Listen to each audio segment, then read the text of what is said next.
عورت کو کبھی ہیج سمجھنا نہ خدا را، عورت کبھی مریم کبھی حوا کبھی زہرا۔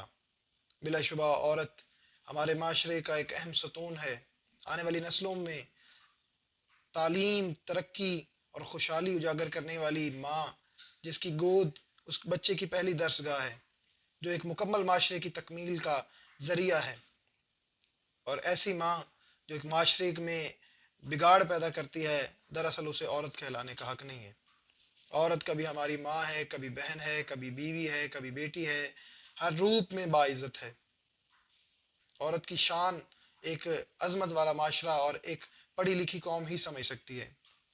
ایک مثال دینا چاہوں گا آپ لوگوں کی نظر، حضور اکرم صلی اللہ علیہ وسلم جو ہمارے لیے مشعل راہ ہیں، ہر ہدایت کا ذریعہ ہیں، اور آپ کی آل پاک جنہوں نے سر قربان تو کر دیا لیکن حق کے سامنے سر نہیں جھکایا۔ آپ صلی اللہ علیہ وآلہ وسلم بی بی فاطمہ الزہرا کے دروازے پہ آتے ہیں، ساتھ ایک اندھا صحابی ہے۔ اندر سے آواز آتی ہے، کون؟ آپ نے فرمایا کہ بیٹے فاطمہ میں تیرا بابا ہوں، اندر آ جاؤں؟ بی بی فاطمہ الزہرا سلام اللہ علیہ فرماتی ہیں کہ بابا آپ کو میرے گھر آنے کی اجازت کی کیا ضرورت ہے؟ فرمایا کہ میرے ساتھ ایک اندھا صحابی ہے، اگر آپ اجازت دیں تو میں انہیں بھی ساتھ لے آؤں۔ تو میری سیدزادی نے فرمایا کہ بابا صحابی تو اندھا ہے، فاطمہ تو اندھی نہیں ہے۔ یہ ہے پردہ عورت کا، کہ وہ اندھا صحابی مجھے دیکھ نہیں سکتا لیکن میں تو اسے دیکھ سکتی ہوں۔ یہ بی بی فاطمہ الزہرا نے درس دیا ہم لوگوں کو، 1400 سال بعد آنے والی سیدزادیوں کو، ان عورتوں کو جو معاشرے کو بنا بھی سکتی ہیں اور بگاڑ بھی سکتی ہیں۔ بلا شبہ یہ معاشرہ ایک اہم معاشرہ ہے دنیا میں ترقی حاصل کرنے کے لیے۔ عورت جو کہ ہمارا بنیادی جز ہے، جس کے بغیر اللہ تعالیٰ کی مخلوق مکمل نہیں، انسان مکمل نہیں، تو کیا اس عورت کو اپنے معیار پہ پورا اترنا چاہیے؟ بلا شبہ اگر عورت اپنے معیار پہ پورا نہیں اترے گی تو پھر معاشرے میں بگاڑ پیدا ہوگا، پھر معاشرے میں بد امنی پیدا ہوگی، بد سلوکی پیدا ہوگی، بے حیائی پیدا ہوگی، کیونکہ عورت ہی تو ہے جو ایک اچھا معاشرہ تشکیل دیتی ہے، جو اپنے بچوں کی تربیت کرتی ہے کہ بیٹے یہ اچھا ہے یہ برا ہے، اور جو بچہ اپنی ماں کی گود میں سے اچھے اور برے کی تمیز سیکھ لیتا ہے پھر وہ عظیم قائد کے طور پر رہنما ہوتا ہے۔ بے بہا مثالیں موجود ہیں۔ قائد اعظم محمد علی جناح، آپ نے پاکستان بنانے کے لیے بے بہا قربانیاں دیں، لیکن آپ بھی تنہا نہیں تھے، آپ کے ساتھ بھی آپ کی بہن تھی جنہوں نے آپ کی جدوجہد میں آپ کا ساتھ دیا۔ اس سے پیچھے چلے جائیں، کربلا، شاید آج کربلا کسی اور مقام پہ ہوتی، امام مظلوم نے قربانی دی، اپنا سر قربان کیا، 72 سر نیزے پہ چڑھوائے، پھر بھی قرآن آپ کی زبان سے بند نہ ہوا۔ آپ کی قربانی کی ابتدا کربلا میں ہوئی اور انتہا شام میں، جب بی بی زینب سلام اللہ علیہا آپ کا پیغام لے کے لوگوں تک پہنچی، اور آپ نے بڑے باوثوق طریقے سے اور مولا علی کے لہجے میں لوگوں تک تبلیغ اسلام پہنچائی، اور بتایا کہ اے لوگوں، میرا حسین بھائی باغی نہیں تھا، وہ تو مسلم نمازی تھا جس نے نماز میں سر کٹایا اور اس یزید کمینے کی، ملعون کی بیعت نہیں کی۔ یہ تھی تبلیغ دین جن کے لیے سادات نے سر تن کی بازی لگا دی۔ آج کیا ہو رہا ہے؟ آج معاشرے میں بگاڑ کیوں ہے؟ آج معاشرے میں حیا، عزت کیوں نہیں ہے؟ اس کی سب سے بڑی وجہ، جس نے جو کردار ادا کرنا تھا وہ اپنا کردار ادا نہیں کیا۔ جس نے لوگوں کو بتانا تھا کہ عزت یہ ہے، ذلت یہ ہے، پردہ یہ ہے، بے پردگی یہ ہے، اس نے ایسا نہیں بتایا۔ آج کی عورت، آج سے 100 سال پیچھے چلے جائیں تو یہ باتیں تلخ حقیقت ہیں جن پر روشنی ڈالنا بہت ضروری ہے۔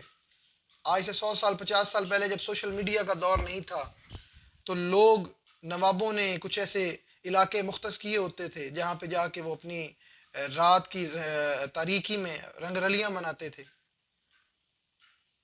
تب کا دور بھی آج کے دور سے بہتر تھا، اور آج کیا ہو رہا ہے؟ آج mobile phone, social media, Facebook, WhatsApp, Twitter, ان سب چیزوں نے، اسنیک ویڈیو، ٹک ٹاک اور پتہ نہیں کیا کیا اپلیکیشن بنی ہوئی ہیں، انہوں نے بے پردگی، بے حیائی کو عام کر دیا ہے۔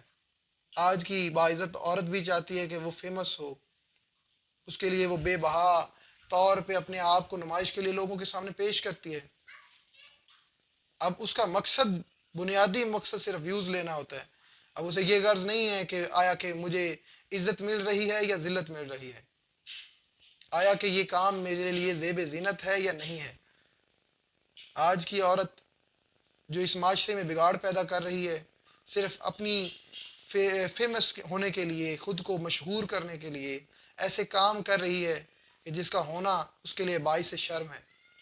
قرآن کریم کا فیصلہ ہے کہ بلا شبہ عورت ناقص العقل ہے، ناقص العلم ہے، ناقص الورثہ ہے اور ناقص العبادت ہے۔ تو پھر یہ عورت ایک مرد کا مقابلہ کیسے کر سکتی ہے؟ ایک عورت جب گواہی دے گی عدالت میں تو قانون ہے کہ 2 عورتوں کی گواہی ایک مرد کے برابر ہوگی۔ تو پھر یہ کیسے کہہ سکتی ہے کہ میرا جسم میری مرضی، جو میں چاہوں گی وہی میں کروں گی؟ تم ہوتے کون ہو کہ کس طرح بیٹھو یہ بتانے والے؟ جب ایسی باتیں آج کی عورت کرے گی تو پھر معاشرے میں بگاڑ تو پیدا ہوگا۔ اسلام، شریعہ، قانون بالکل یہ اجازت نہیں دیتی کہ آپ اپنے مقام کو چھوڑ کے دوسرے کے مقام پہ قبضہ کرنے کا سوچیں۔ آپ یہ چاہیں کہ جو عزت اس کی ہے وہی عزت مجھے ملے، جو عزت آپ کی ہے وہ آپ کو ملے گی، جو کسی دوسرے کی عزت ہے وہ دوسرے کو ملے گی۔